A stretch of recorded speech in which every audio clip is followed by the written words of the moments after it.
On New Year's Eve, a broken billionaire finds a 7-year-old girl sleeping in a cardboard box. She whispers, "I don't have a home." One sentence shatters his grief and ignites a ruthless battle against powerful men who never expected him to choose a child over everything. Harbor City celebrated like it was trying to erase memory. Fireworks split the sky in reckless colors, gold like spilled coins, red like a warning, blue like a bruise the night refused to hide. Laughter rolled through the streets. Glasses clinked. Couples kissed under neon signs that promised new beginnings. But Adrian Crosswell walked as if the sidewalks were made of ash. 39? A name on towers? A face on magazine covers? A fortune that could buy anything except the one thing his body still reached for in the dark. 1 year ago, same date, same cold, someone ignored a light. A crash, a moment so loud it turned the rest of Adrian's life into silence. He didn't come to the city for celebration. He came because he couldn't breathe inside walls anymore. The countdown erupted from a nearby plaza. 10. Adrian stopped in the middle of the street. 9. The sound became something else, sirens metal, the sharp panic of people saying his name like it could undo what had already happened. 8. His phone buzzed in his pocket. Board texts, executive updates. "You need to be available. Investors are watching." He didn't answer. Tonight wasn't for shareholders. Tonight belonged to ghosts. 3, 2, 1. The city exploded into a new year. Adrian didn't. Around him, strangers hugged like they'd been saved. Champagne misted the air. Someone bumped his shoulder, apologized, moved on. No one noticed the man standing perfectly still, alive in a year he'd never re-entered. He started walking again, not toward home, not toward anyone. Just forward. Because as long as his feet moved, he didn't have to admit there was nowhere left to go. The music faded as Adrian turned off the main street. Harbor City changed fast when you stepped 1 block away from the lights. The air sharpened. Street lamps spaced out like the city was losing interest. Storefronts went dark behind metal shutters. He would have kept walking. He almost did. But then the wind shifted, and with it came a sound, small, soft, wrong. A rustle. Not laughter, not footsteps. Not the kind of noise that belonged to a party night. Adrian slowed. An alley opened between 2 buildings, narrow as a secret. The mouth of it was unlit, swallowing sound, swallowing color. It smelled like damp cardboard and yesterday's trash. His body reacted before his mind could file it under none of your business. Adrian stepped inside. Cold rushed at him like water. His shoes crunched lightly over gravel, and a few scattered fragments of broken glass that reflected distant fireworks like tiny, meaningless stars. Then he saw it. A cardboard box, half collapsed near a brick wall, reinforced with strips of duct tape like someone had tried to build safety out of scraps. A torn blanket, once blue now faded into something tired, covered the top. And the box moved. Adrian crouched without thinking. His breath caught in his throat, sharp and immediate, like his body recognized fragility. "Hey," he said quietly, voice low enough not to scare the dark itself. "It's okay."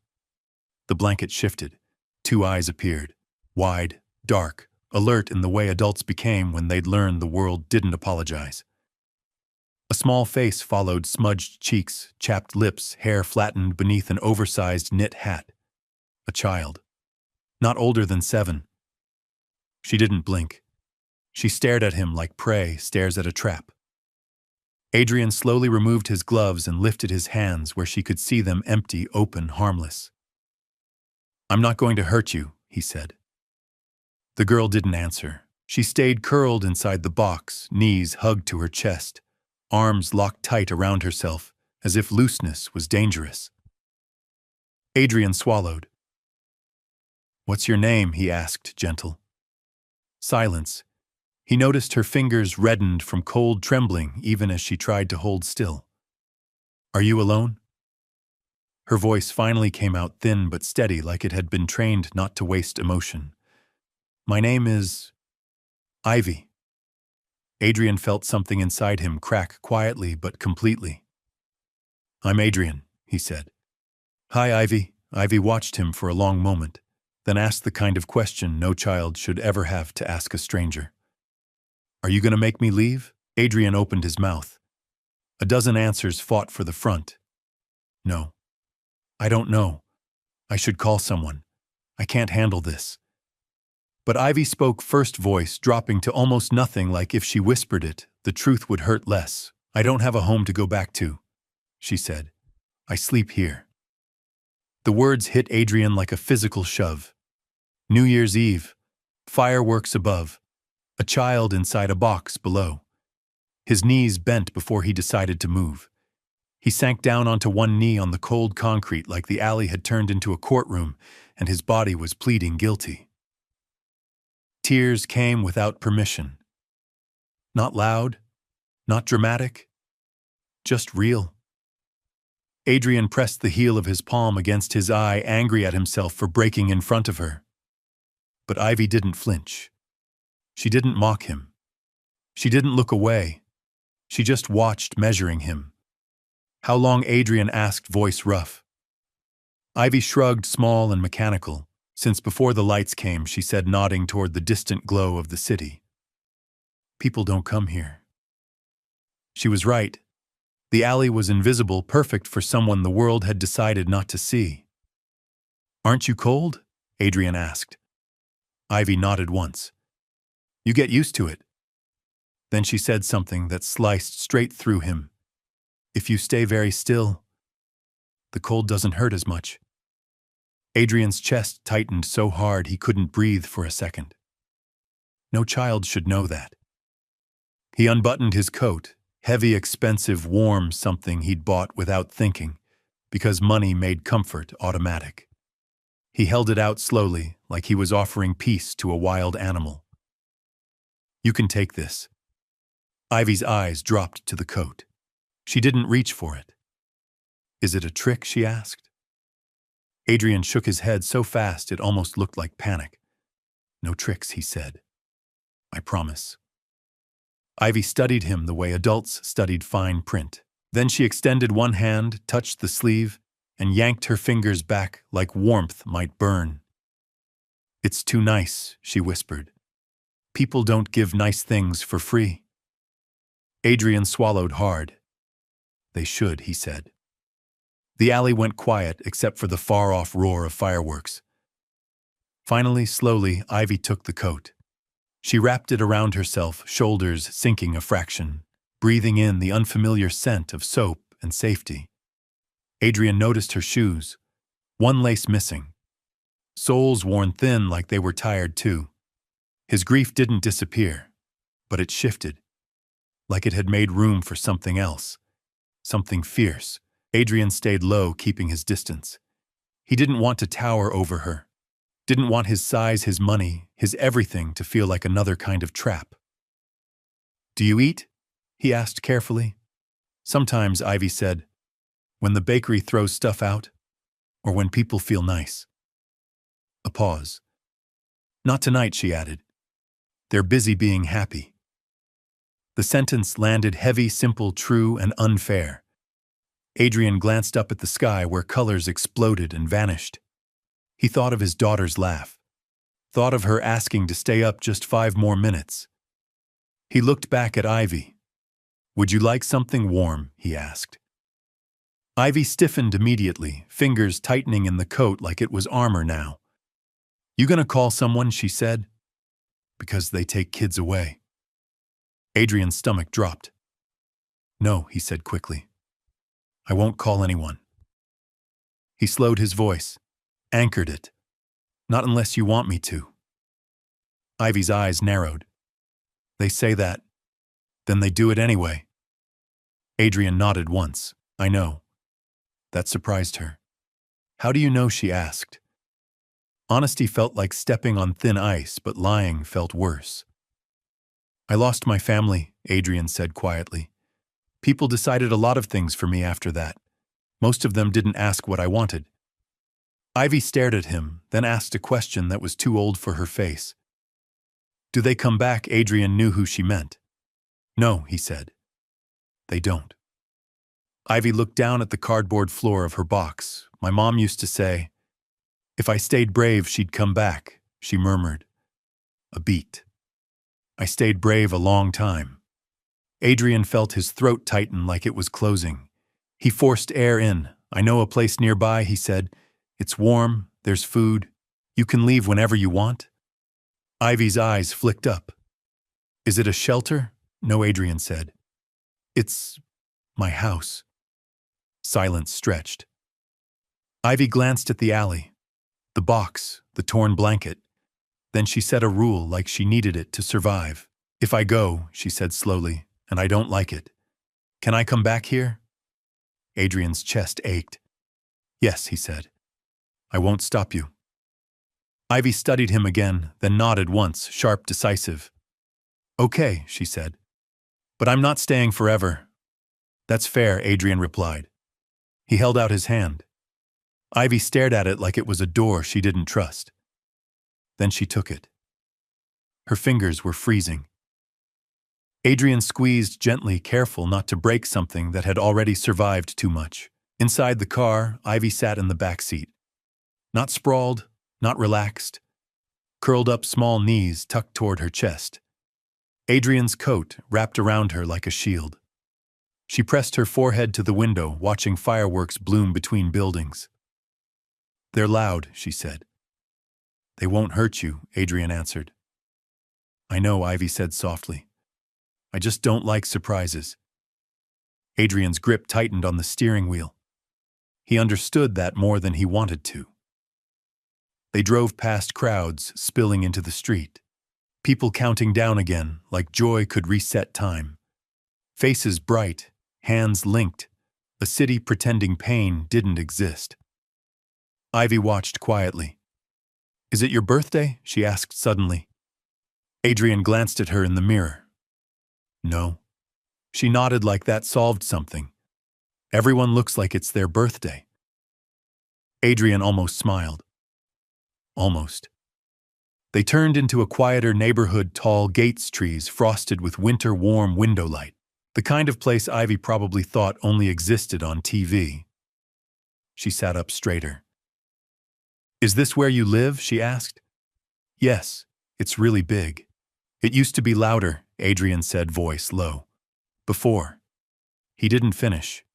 He pulled into the driveway, stepped out, then opened the back door, slowly giving her time. Ivy hesitated, eyes scanning the house like it might vanish if she blinked. What if I break something? She asked. You won't, Adrian said. And if you do, it's just a thing. That seemed to confuse her more than comfort her. Still, she stepped out. The cold bit at her cheeks. The house loomed above them, quiet and watchful. Inside, the silence wrapped around Ivy immediately. It echoes, she whispered. It does, Adrian admitted. He turned on lights, one room at a time, soft and steady, no sudden flashes.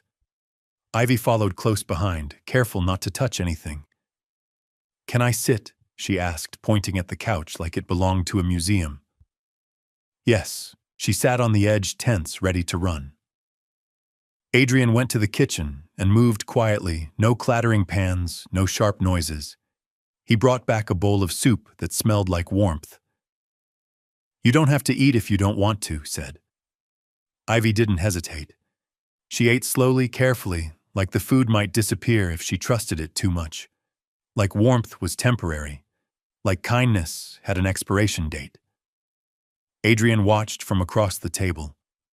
For the first time in a year, the house wasn't empty. And for the first time in a year, neither was he. The guest room waited at the end of a hallway that felt too clean to be real. Adrian Crosswell walked slower than he ever walked in boardrooms. He kept his shoulders soft, his hands visible like he was trying to prove safety with posture alone. Ivy Marlowe 7 followed 2 steps behind, wrapped in his coat, like it was a shield she didn't fully trust yet. Her eyes moved constantly, corner to corner, ceiling to floor, tracking the room the way someone tracks exits. The bed was made. The blanket was folded neatly, the kind of neat that belonged to a house that didn't get lived in anymore. Ivy stopped in the doorway. "This is where I sleep," she asked, voice small but controlled. "If you want," Adrian said, "you can leave any time." She took one cautious step forward and froze the second her shoe sank into the carpet. Her brow knit as if the floor had betrayed physics. "It's soft," she whispered, lifting her foot like it might stick. Adrian nodded. Soft is allowed here. That didn't relax her. It only confused her like a new rule that didn't match any of the old ones. He placed a folded blanket on the chair, then stepped back, giving her the room without taking the air from it. "You can use that too," he said. Ivy reached out, touched the blanket with 2 fingers, then pulled away, quick, reflexive, like comfort had teeth. Adrian swallowed. He'd been a man who negotiated billion-dollar deals without blinking. But right now he felt like every word had the power to either build a bridge or collapse it. Ivy stood still for a long beat, then asked without looking at him, "If I sleep, will you still be here when I wake up?"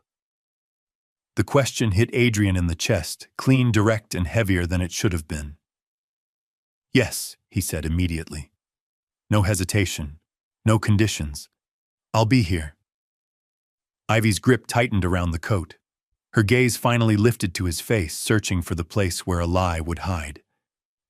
Adrian didn't look away. She nodded once, like she'd filed his answer into a survival list. Then she pointed to the door. "Open," she said. "Or closed." Adrian waited. Ivy decided like it mattered more than anything.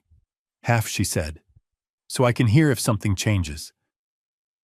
Adrian eased the door halfway open and left the hallway light glowing soft, steady, non-threatening. When he stepped away, he paused in the hall, listening. At first, Ivy didn't move. Then quietly, sheets rustled. A tiny sigh, and for the first time in a year, the silence in Adrian's house didn't feel like punishment. It felt like something fragile, learning how to breathe. Adrian woke before dawn, like his body didn't believe in rest anymore. He lay still for a moment, feeling the strange, unfamiliar thing in his chest. Not joy, not peace, just presence. Then he remembered. He moved fast, too fast, down the hall, stopping short of the guest room. The door was still half open. The hallway light still spilled like a promise. Ivy was still there, curled on her side, his coat folded beneath her head like a pillow. One small hand clutched the blanket as if it might try to escape. Adrian exhaled slow. He didn't go in. He didn't hover. He went downstairs and made breakfast like he was diffusing something delicate. No clattering pans, no sharp noises, toast, warm milk, a banana sliced into careful, harmless pieces. When he returned, Ivy was sitting up already, eyes wide awake like she'd never fully allowed sleep to own her. She watched him with the intensity of someone who measured the world in patterns. "I didn't hear you leave," she said. "I didn't," Adrian answered. "I was downstairs." Ivy stared at him for a beat, then nodded once, almost to herself. "You came back," she said, quiet, factual, like she'd just confirmed gravity. They ate at the kitchen table. Ivy took small bites, pausing between them, like she needed time to believe the food wasn't going to vanish mid-chew. When she finished, she pushed the plate away politely. "Thank you," she said. "I don't want to take too much." Adrian's throat tightened. "You don't have to worry about that," he replied. "There's always more." Ivy frowned slightly at the word, always, like it was a strange language. "Always," she repeated. "Yes." Her gaze dropped to her hands. "That's new," she whispered. Adrian sat back, careful not to crowd her with questions, but he couldn't stop himself from asking one softly. "Do you want to tell me how long you've been on your own?" Ivy shrugged, the motion too practiced for 7 years old. "After the fire," she said, "people said they'd help. Then they didn't come back." Adrian didn't interrupt. He simply listened, jaw tight, with every calm word she used like armor. I tried staying where people were, Ivy continued. But they didn't like me sleeping there. So, I found the alley. It's quiet. Nobody asks questions. No one should have to learn how to disappear, Adrian said, voice low. Ivy glanced up. I'm good at it, she said. Adrian surprised himself with how firm his answer came out. I don't want you to be. A long pause. Then Ivy's mouth lifted just a fraction. Not a carefree smile, but real.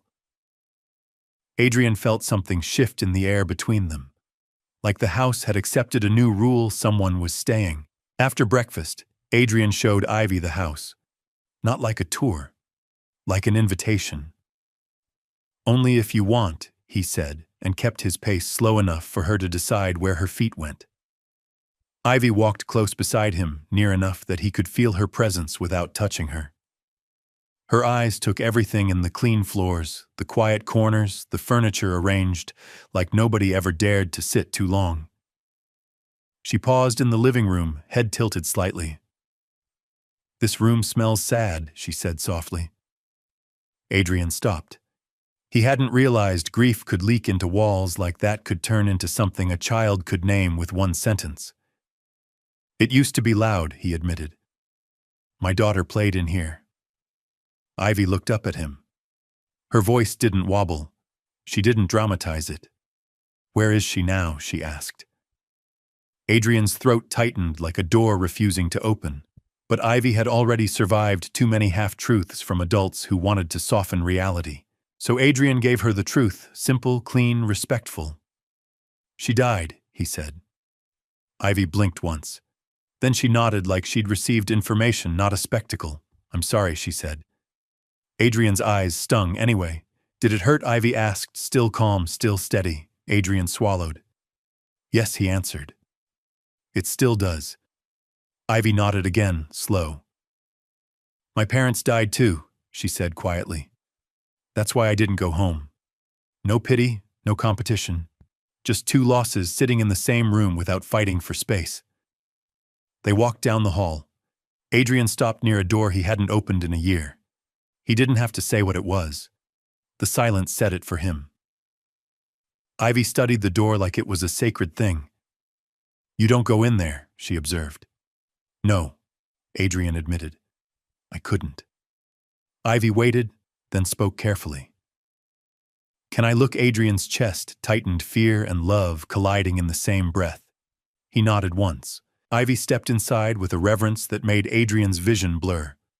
The room was small, toys neatly arranged, a bed untouched, a life frozen mid-sentence. Ivy didn't touch anything. She only looked. She was loved, Ivy said. You can tell. Adrian closed his eyes briefly.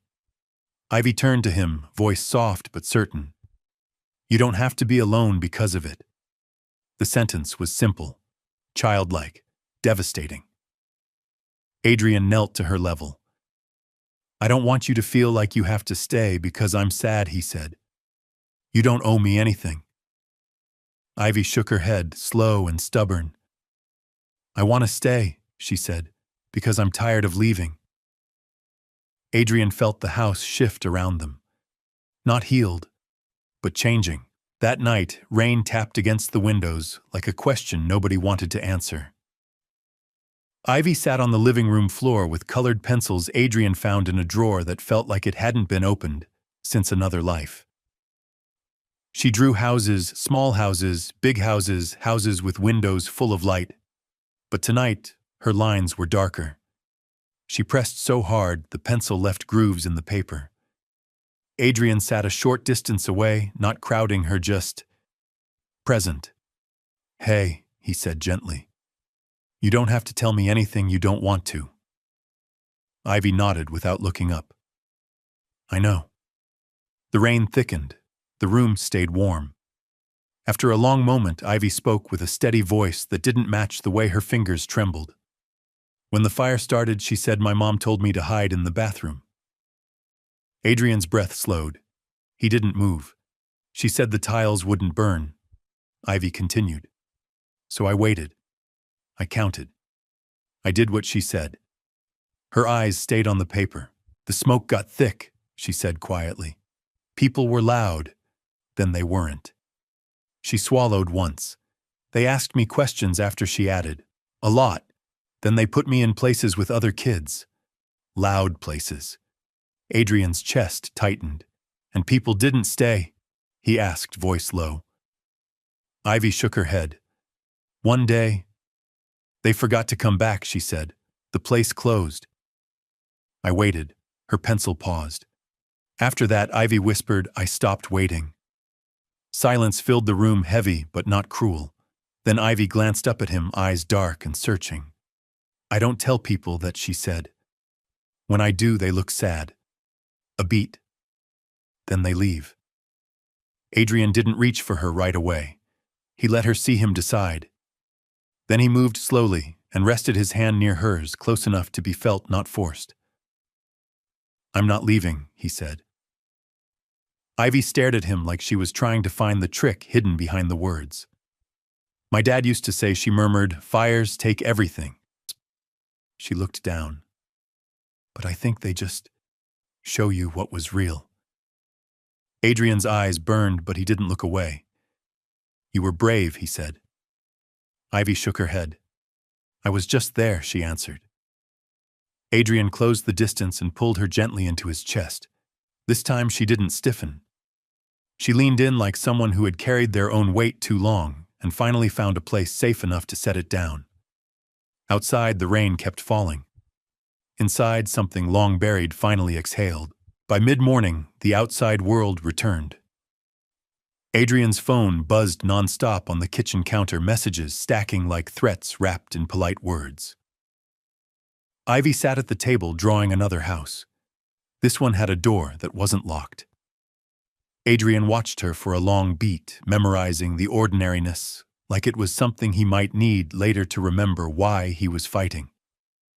The call finally came from Elaine Wexler, 52, the board chair. Her voice was smooth, professional, carefully concerned. Adrian, she said, we need you at headquarters. Immediately. Adrian didn't answer right away. He glanced at Ivy. She was pretending she wasn't listening, but her pencil had stopped moving. Adrian stepped into the study and closed the door halfway, mirroring Ivy's rule. What is this really about? He asked. There was a pause on the line. Then Elaine said it like she was reading from a script. There are concerns about leadership stability. Adrian exhaled slowly. Because I brought a child inside, he said. Elaine didn't deny it. There's media interest, she replied. Legal exposure. Investor anxiety. Adrian's jaw tightened. She's not exposure, he said. She's a kid. A child without documentation invites scrutiny, Elaine said. And scrutiny affects the company. Adrian's voice dropped lower. My father built this company on integrity. Another pause. Then a second voice slid onto the call, smooth as polished stone. Grant Crosswell, 56. You're romanticizing, Grant said. Integrity doesn't protect empires. Control does. Adrian's hands clenched. So this is you, he said. Grant chuckled softly, like Adrian was late to a meeting he'd scheduled years ago. Come in, Grant said. Let's discuss options. Adrian's eyes flicked to the hallway, where Ivy's small footsteps padded soft, careful, like she was trying not to take up space in a house that was beginning to feel like hers. Adrian opened the door and found Ivy standing there, drawing in hand. You sound like you're fighting, she said quietly. Adrian knelt to her level. I am, he admitted, but not with you. Ivy studied his face. Will you come back, she asked. Adrian pressed his palm flat over his heart like it meant something. Yes, he said. I promise. Ivy nodded once, then handed him her drawing.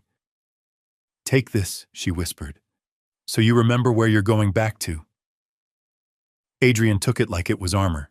Then he stood, and he walked into the cold. Because the board expected grief to make him fold. They didn't realize grief had already taken everything once, and this time he had something worth protecting. Headquarters smelled like polished stone and expensive patience. Adrian Crosswell walked through the lobby as cameras caught the edge of him, just enough to create a narrative. A grieving billionaire.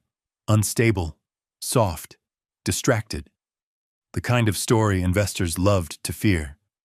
The boardroom was already full. Elaine Wexler sat at the head of the table, hands folded like prayer. Around her, executives wore concern the way they wore ties tight, rehearsed, and meant to impress. And at the far end, calm as a man who'd never once been told no, sat Grant Crosswell.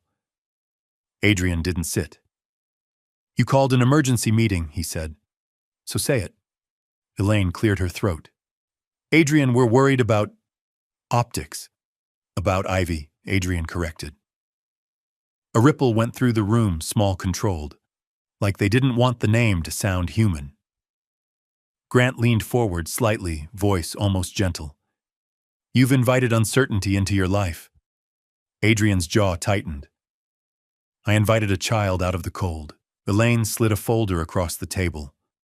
"This is a solution." Adrian didn't touch it. Grant's smile didn't reach his eyes. A private program, professional caretakers, discreet placement. You can still support her. Adrian stared at him. "You mean hide her?" Grant lifted one shoulder.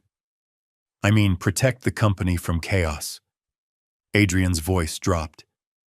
"She isn't chaos." Grant's tone softened further, like he was speaking to a man on the edge. "Attachment clouds judgment, Adrian. You know what grief does. It makes people impulsive." Adrian's hands clenched behind his back. Elaine tried to sound compassionate. "No one is asking you to abandon her, just to remove the risk." "Risk," Adrian repeated, tasting the word like something rotten. "You're calling a 7-year-old a risk." Grant's eyes narrowed for a fraction of a second, then smoothed again. "The world isn't kind to stories like this. Reporters, authorities, opportunists." Adrian leaned in, voice steady. "So what's the real move, Grant?" "You want me gone." A hush fell. Grant tilted his head. "You're tired. You've been through a lot. Stepping back could be merciful." Adrian's eyes went cold. "Mercy isn't something you've ever offered anyone." Grant's smile thinned. Careful, not loud, not dramatic, just a single word that carried weight. Adrian met his gaze without flinching. "I'm careful with children, not with men who trade them like liabilities." He pushed the untouched folder back across the table. "No," he said. And for the first time, the board realized something dangerous. Adrian Crosswell wasn't negotiating. He was choosing. By the time Adrian reached his car, the story had already started. He didn't need a notification to feel it. The subtle shift in the air, the way people looked at him longer than they should, the way a single executive avoided his eyes like guilt was contagious. His phone rang, then rang again. When he didn't answer, messages poured in. Media inquiries, investor nervousness, statement requested, urgent. Adrian drove home with the radio off, the city blurring into winter gray. He kept Ivy's drawing on the passenger seat, where he could see it, little house, bright windows, a door that wasn't locked. When he walked in, Ivy was exactly where she said she'd stay, at the kitchen table, pencil in hand, shoulders tense but still. She looked up the moment the door opened. "You came back?" she said, like she was taking attendance for her own heart. Adrian crossed the room and knelt beside her. "Always." Ivy studied his face carefully.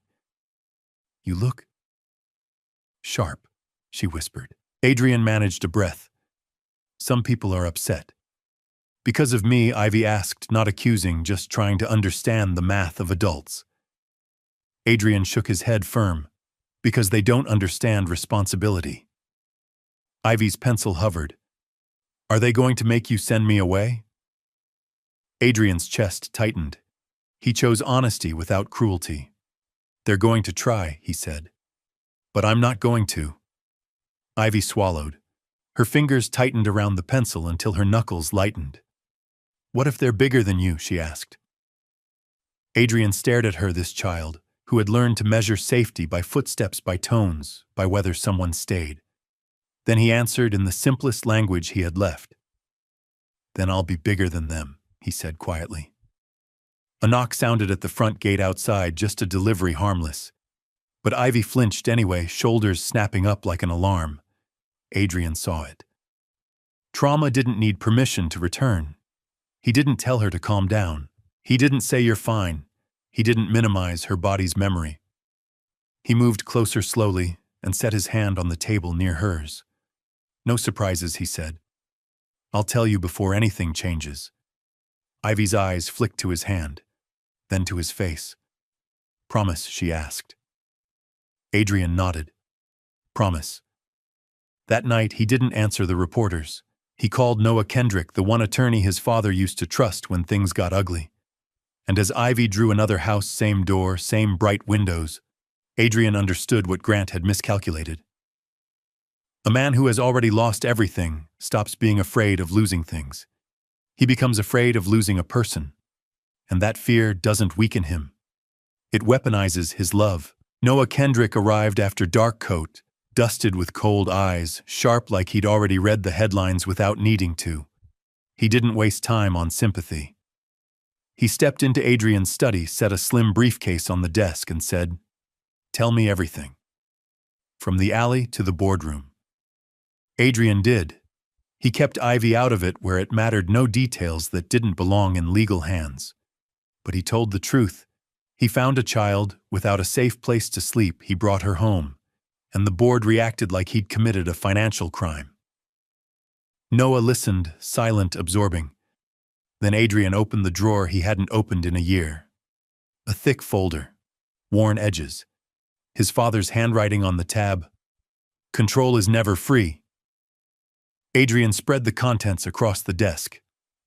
Old notes, early contracts, safeguards his father built into the company, like hidden steel. Noah's eyebrows lifted. "Your father expected an internal takeover," Noah said. "He expected Grant." Adrian replied. Noah's gaze moved fast over the pages, and he left breadcrumbs. Together they followed them. Proxy votes, quiet transfers, shell entities that looked harmless until you lined them up like dominoes.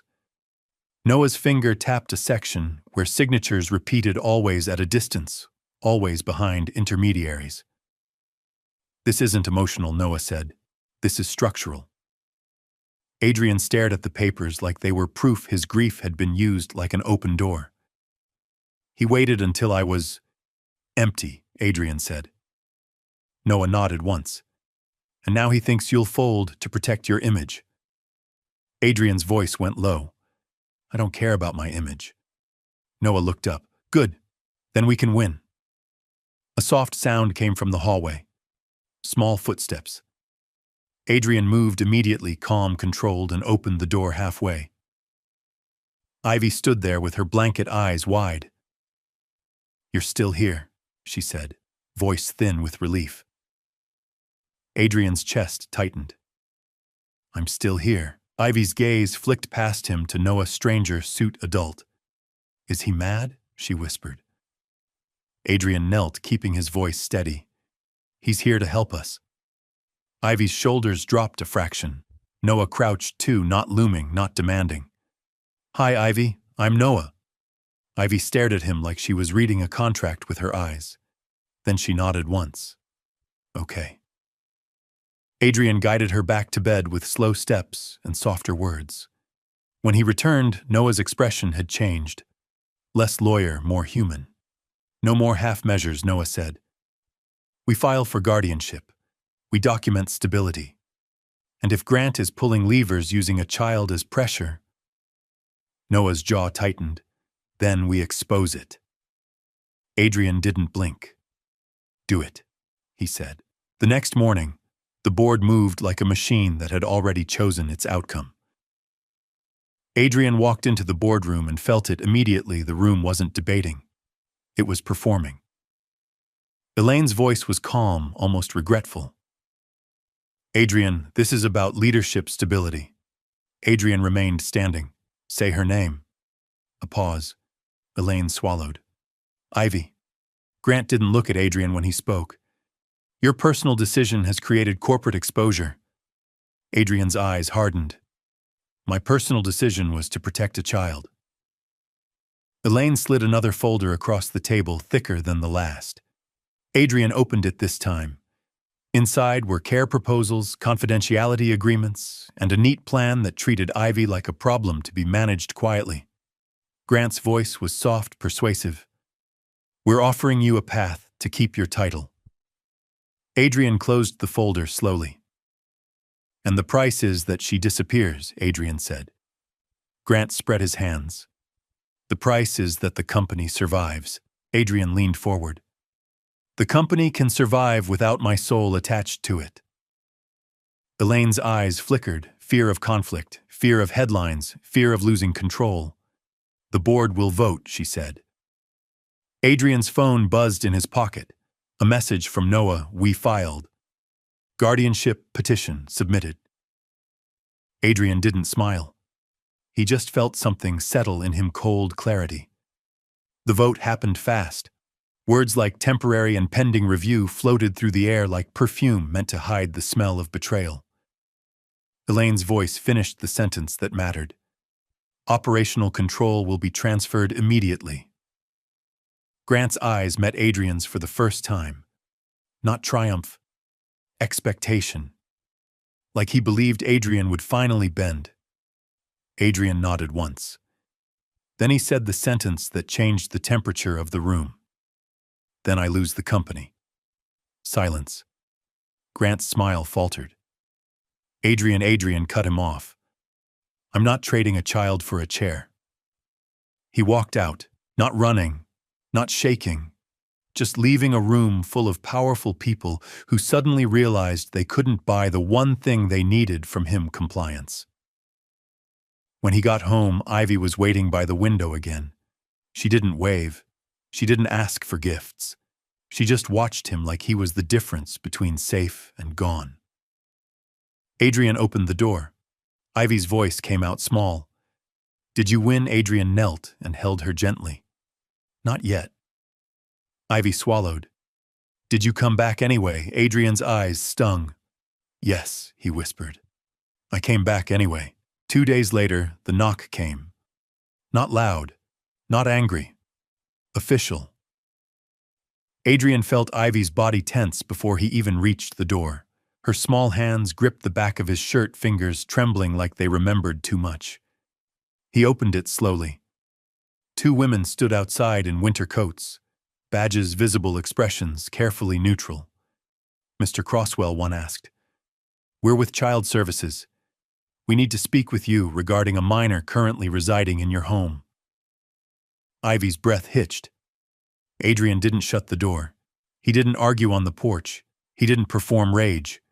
He stepped aside. Come in. They sat in the living room with notebooks and calm questions. How long has the child been here? Does she have documentation? Has she been enrolled in school? Do you have legal counsel?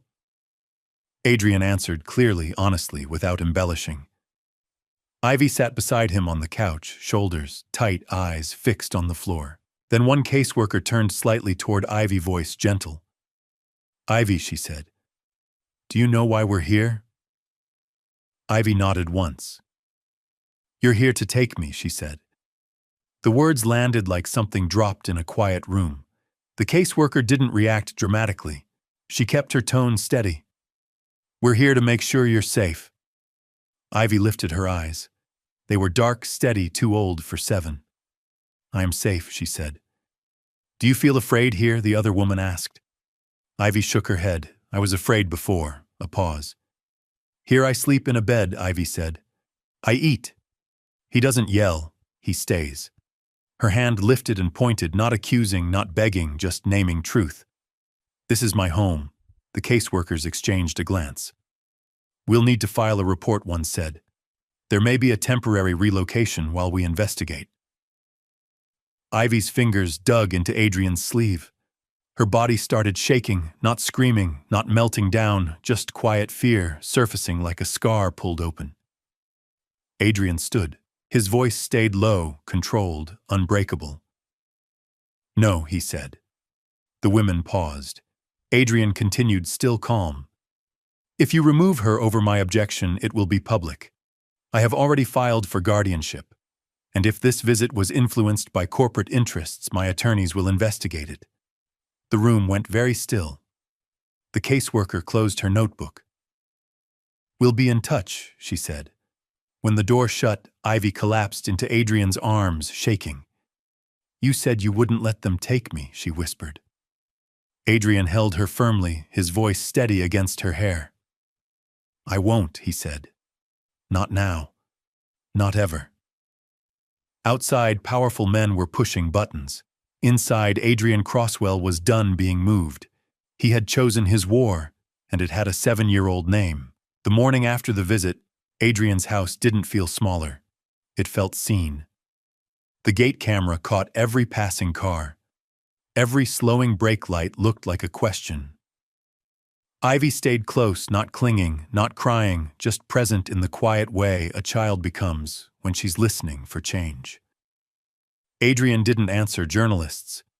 He didn't post statements. He didn't beg the board for mercy. He called Noah Kendrick. Then he scheduled one appearance on his terms. Outside the courthouse, winter wind snapped at suit jackets and camera mics. Reporters clustered like birds waiting for a mistake. Adrian stepped to the podium with nothing in his hands except a folded sheet of paper and Ivy's drawing tucked inside his coat pocket like a heartbeat. I'm not here to talk about stock prices, he said, voice calm, carrying. I'm here to talk about responsibility. Questions fired instantly. Are you using this child for sympathy? Are you mentally fit to lead? Did the board force you out? Adrian didn't flinch. I found a child sleeping in a cardboard box, he said. I brought her into my home because leaving her there would have been immoral. If that decision costs me my position, I accept the price. He paused just long enough for the cameras to catch the stillness in his face. My father taught me leadership is meaningless if it requires discarding a child to protect profit. I won't be that kind of man. He stepped away before anyone could turn his words into entertainment. Inside the car, the silence was steady. Not empty. Steady. That afternoon, Adrian's study became a war room. Noah spread documents across the desk, like a map of hidden roads, proxy votes, shell companies, quiet transfers that only made sense once you stopped trusting the story Grant had sold. Grant didn't just push you, Noah said. He positioned you. Adrian stared at the ink until it felt like it was moving. He used my grief, Adrian murmured. Noah nodded once. And he assumed you'd stay numb. Adrian's phone buzzed again, board demands investor calls. He turned it face down and slid it away like it was a weapon he refused to hold. Then Ivy padded into the doorway, socked feet silent on the hall runner. She held her blanket in one fist and a pencil in the other, like she hadn't decided which one was more useful. You're doing the fighting thing, she said quietly. Adrian lowered himself to her level. I am. Ivy searched his face. Do I have to leave? No, Adrian said, simple and absolute. You're not going anywhere. Ivy's shoulders eased a fraction, like a knot finally loosening. Noah crouched, too careful, respectful. Hey, Ivy, I brought paperwork, he said gently, trying to soften the word with a smile. It's boring stuff, but it's how adults build protection. Ivy blinked, considering. Protection like a lock, she asked. Exactly, Noah replied. Ivy nodded once. Okay. Adrian watched her turn back down the hall, then looked at the papers again. This wasn't about winning. It was about building a lock strong enough that love could stay. In the days that followed, Adrian did something he'd avoided for a year. He built routine. Breakfast at the same time. A soft lamp left on at night. A calendar on the fridge so Ivy could see tomorrow, waiting for her like a promise. Ivy drew houses, constantly doors, windows, little chimneys. She taped one picture on the wall near the staircase where she could spot it from almost anywhere. That's my house, she said, pointing. Adrian didn't correct her. It was hers. One evening, while Noah reviewed a legal draft at the dining table, Adrian asked Ivy gently, "If you could pick one rule for this house, what would it be?" Ivy looked up from her coloring brows, pulled in thought. "No yelling," she said. Adrian nodded, agreed. Ivy added quieter, like the real rule lived underneath the first. And no disappearing. Adrian's throat tightened. He leaned closer, not crowding, just present. "Then that's the rule," he said. "If I leave, you'll know when. If something changes, I'll tell you before it changes." Ivy studied him carefully, then asked. "Even if it's bad," Adrian answered with truth, not drama. "Even then." Ivy placed her pencil down slowly, like she was setting down a weapon she didn't want to need. Then she slid her small hand across the table until it touched Adrian's sleeve, testing. He didn't pull away. And that night, when fireworks from some late celebration popped faintly in the distance, Ivy didn't flinch. She just listened.